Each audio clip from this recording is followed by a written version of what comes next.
You've just concluded today the biggest competition show, I think, of all time. Well, it is Yeah. of all time, but I think you've got 50 Well, Guinness. you know, largest sets in history, most world records in history, largest cash prize in history, most winners in history, most contestants in history, most cameras. Yeah. And what, 50 Guinness World Records? Yeah. That we know of. There's probably way more, but yeah. You said something on stage which I found quite interesting. You said, I kind of feel a bit sad. Yeah, I know, because every Thursday I got to look forward to like seeing the internet's reaction to Beast Games, and now I'm gonna wake up next Thursday and I don't get to see what people think. It's over. They describe this in the Olympics as gold medal depression. Really? Yeah, they say, I think I might butcher these numbers, but 70% of people after the Olympics, even if they won a gold medal, experience depression afterwards because they've lost their North Star that was giving them meaning and joy. Yeah. No, I mean, I'm not. I guess I'm playfully sad, but I don't. It's fine. I have so much shit going on. I don't even really get to think about that kind of stuff. And you're on to the next one?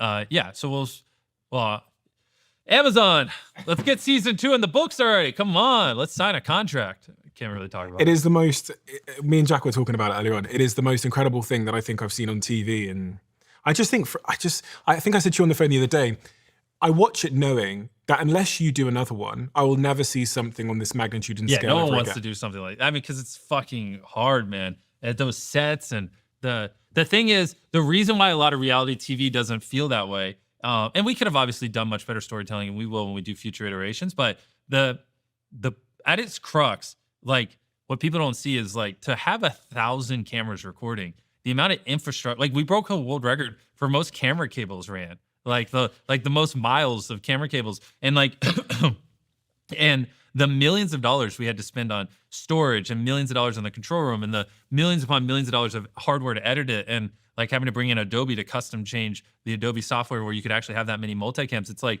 it is the actual infrastructure to actually be able to do that is incredibly, incredibly difficult. And that's why usually what they'll do is they'll be like, all right, here's a 1 hour, like if you're filming a reality show, here's a 1 hour window. You know, they'll send out story producers. They'll put a camera on you. They'll be like, yo, can you say this line? You're kind of our villain. This is what we're looking for. They'll kind of tell you what to say, and then they'll write the notes down and they'll catalog it for the editors. Whereas we're just like, fuck it. We're going to be filming, 24/7, all these cameras. You guys be yourselves. We'll just capture it, because you don't know when someone's going to do something weird. You don't know when someone's going to whisper to someone and form an alliance. You don't know. So you literally have to just be rolling, and you need these to be acceptable angles. So you need multiple, an A cam and a B cam and all this coverage, which creates a monumental fuckload of footage. But that's what allowed us, amongst many things, that's one of the biggest competitive advantages we had when filming Beast Games, is we put in the effort to set up all this infrastructure where we could actually capture it and just tell the story how it is, instead of having to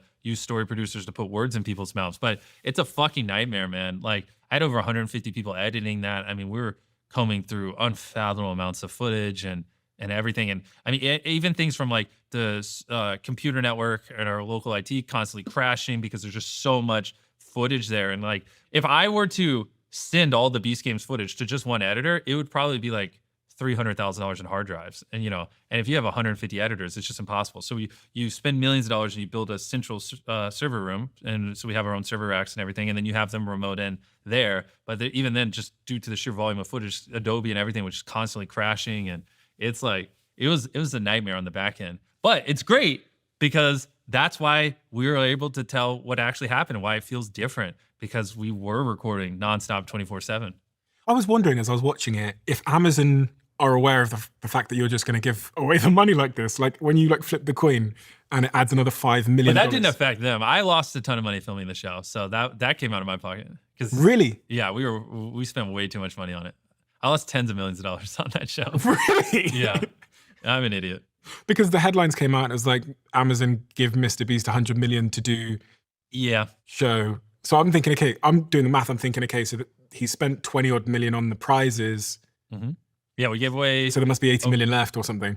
I mean, so episode 1, we spent over $15 million on those towers, building them all. Like, that was the most towers ever built, the most hydraulic press or whatever used. I mean, that set was fucking crazy, man. We had to build 1,000 towers that were 10 feet tall, safety test them all, get it where they actually work. We had to literally hardwire them all and build like our own software where we could drop people. We had to put up all the screens. I mean, that's like arguably one of the largest sets ever built in history. That was just episode 1. And that's just like the construction of the set. That's not including, like you said, we gave away over $20 million. I think over $2 million was in episode 1. And then episode 2, we have the city, which that was a $14 million set build. And that was huge. I mean, because that was a real city that they were living in, you know. And then but just between the 2 million we gave away plus those 2 sets, I mean, already right there, you're at over $50 million. How much did the whole thing cost? That I have been advised not to say because people will hear big number and be like, oh, well, I could have made a good show if I had that kind of money. But the thing is, they couldn't because money isn't everything. Like building and managing it is you know, infinitely harder. But is it more than 100 million? Yeah, of course. Yeah, of course. I mean, well, I just told you how we spent 50 million, and that we're only 2 episodes in. So how out of pocket are you? Tens of millions. Yeah, it was not a good financial decision to make Beast Games. I lost money. I would have more money if I didn't film it. Any regrets?